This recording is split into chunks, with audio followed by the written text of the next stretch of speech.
Hello everyone, it's Dylan from Yugioh Everything, and welcome back to another Yu-Gi-Oh! 7's episode review. This time we are going to be reviewing episode 43, the duel between Yuga and Otis. But my oh my, so much happened in this episode, even outside of the duel. And so generally speaking, what did I think about this episode? I absolutely loved it. I thought this episode was fantastic. One of my favorite episodes in, I don't want to say a while because I really loved that Roman Yuga episode a few weeks ago, but it's up there with Roman Yuga as one of my favorite episodes in quite a little bit of time. And the fact that two of the first four episodes in this arc are two episodes that I thought were fantastic, and the other two episodes I thought were really good as well.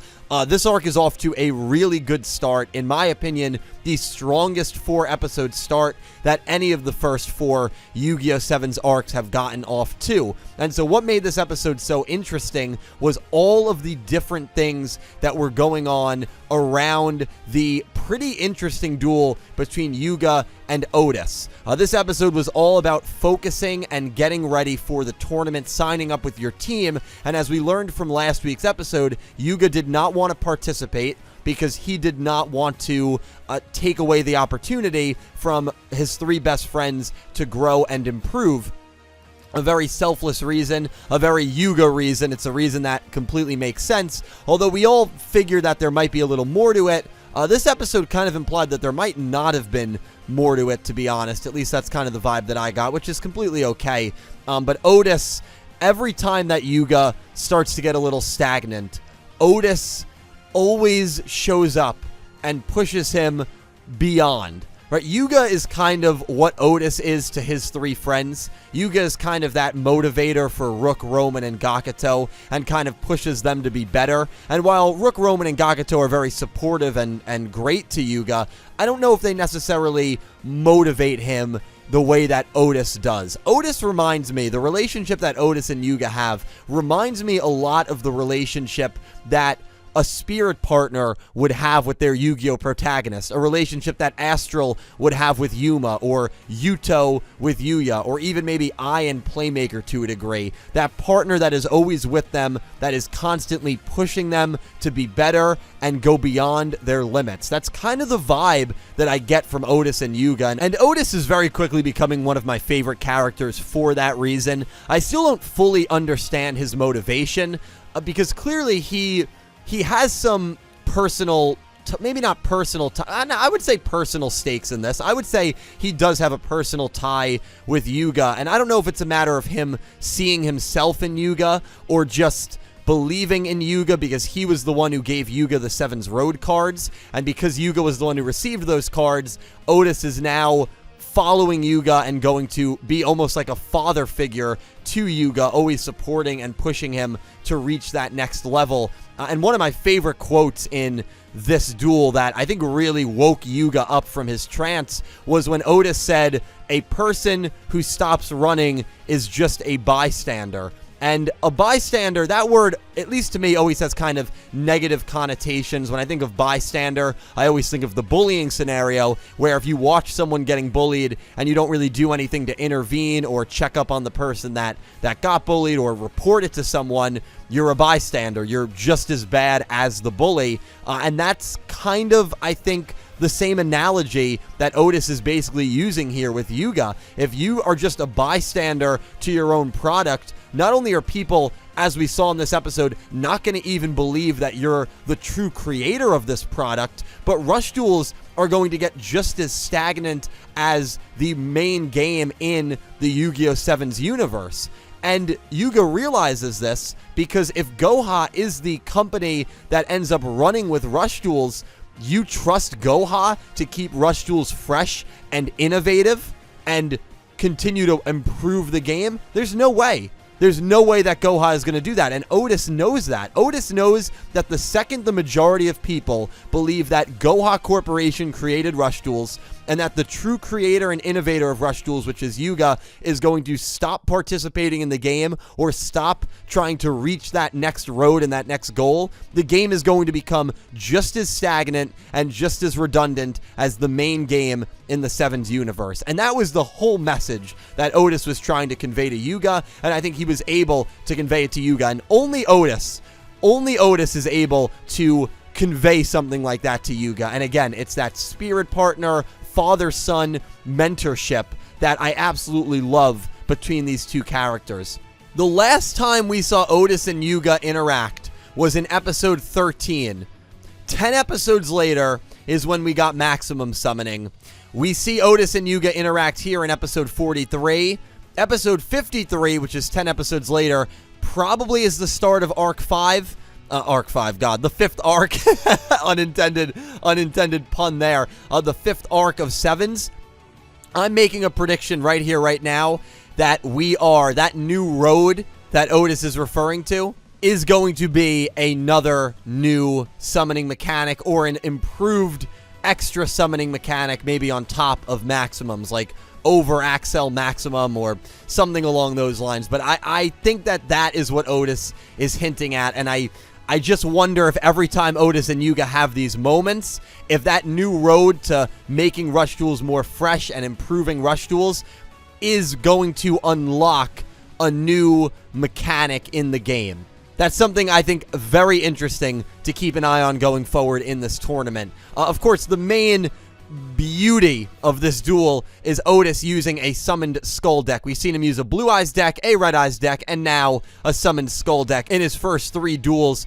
He's got a whole deck based around summoned skull. Traps, spells, he also used Feral Imp.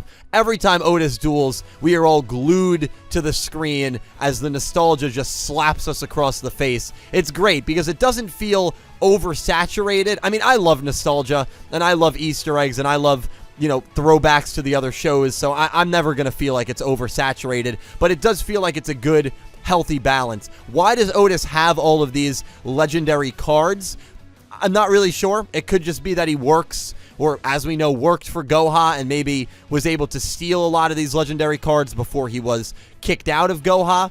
But using Summoned Skull, he really does push Yuga to the edge. Yuga ends up using a combo with Sevens Road Warlock, which is a new Sevens Road monster that debuts in this episode, Sevens Road Magician, and Sevens Road Witch, and Yuga ends up getting the victory over Otis before Otis is arrested due to Code 666, Violation 666. He is going to be placed in confinement. We know that he's not a hologram in this episode, unlike the first few times that we've seen him. Remember, he was the hologram man, but this was Otis in the flesh, so he felt like it was so necessary to get Yuga to participate in this tournament that he actually risked showing up in the flesh and got arrested. I'm sure he knew that was going to happen. Dueling on Goha property, he was willing to get arrested, which he did, just to get Yuga to participate, to again get the ball rolling. Does he have his own agenda here, or does he really just want Yuga to reach some sort of maximum potential for the good of the game and humanity?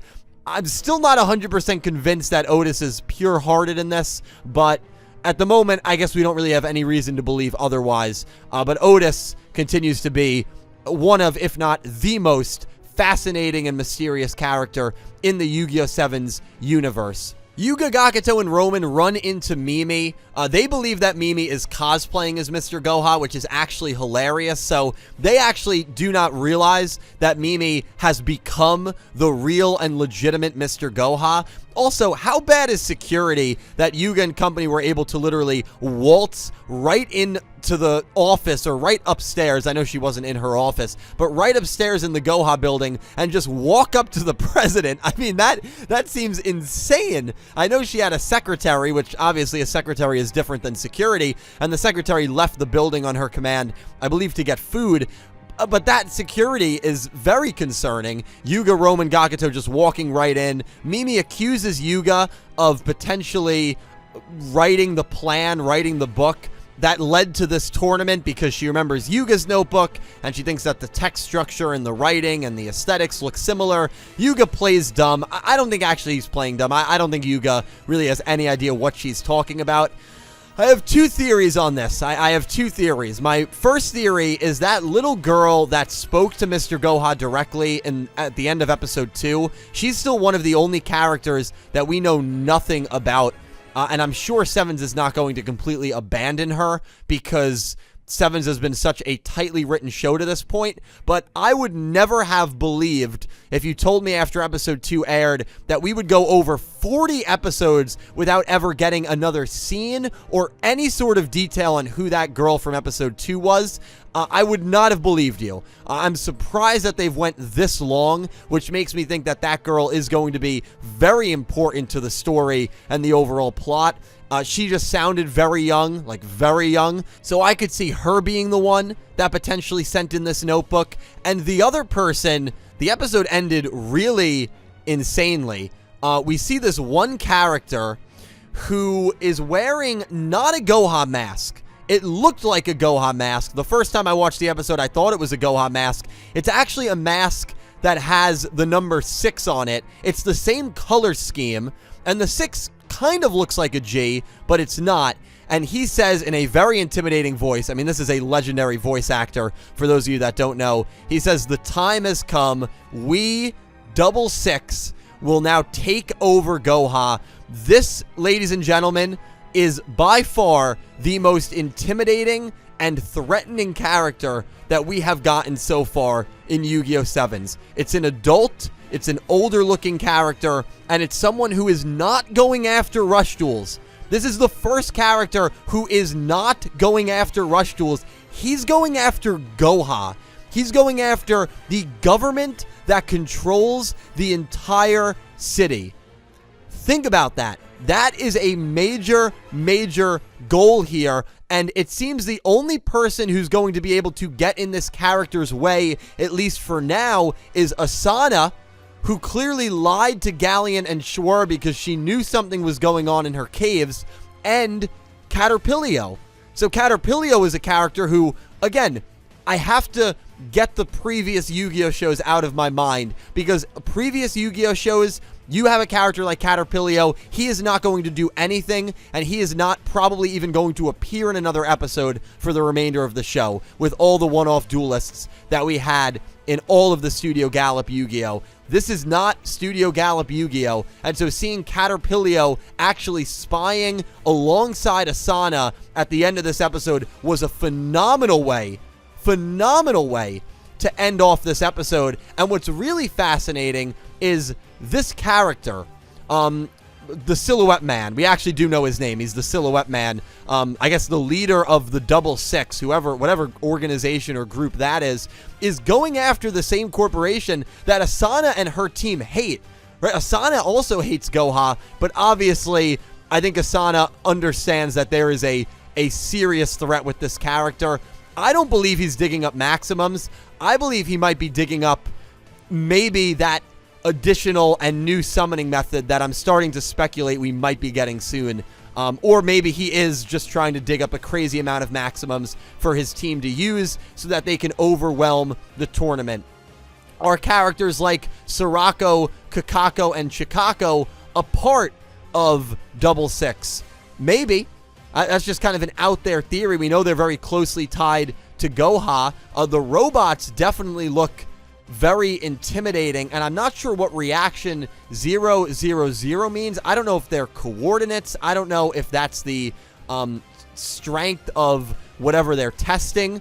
I really have no idea. That's also kind of a mysterious line. Of course, Yuga is joining the Machine Cavalry Club, taking over Asana's spots of the tournament. Got a lot more interesting as well. But guys, so much happened in this episode, it's insane, and I'm really excited to talk to all of you about it down below. Please leave all your thoughts on episode 43 in the comment section, and let me know what you thought of my review. Let me know if you enjoyed it. Let me know if you disagree with some of my thoughts, and if you want more Yu-Gi-Oh! 7's discussion, Talking Yu-Gi-Oh! 7's Up is the podcast for you every Wednesday night at 8:30, 9 p.m. Eastern Time. But guys, thank you all so much for watching. And a special thank you to my Platinum tier patrons, Horace Maye, Goosey Q, Panther J, Blue Maiden 28, Jarrett Buller, XLayer64, Brandon Gomez, and TenjoKogamiZaizen, and to my Diamond tier patrons Jesse Wood, Latrell Smith, and Anime Kaput, and to my Egyptian God tier patron Xy's Lover 104. Thank you so much to everyone who supports me on Patreon and to everyone who is a YouTube channel member. You guys help me out tremendously. I stream over on Twitch, I'm on Instagram, and I'm on Twitter. Those links will be down below. Thank you all so much for your amazing support. Thank you for watching, and I hope you have an amazing day.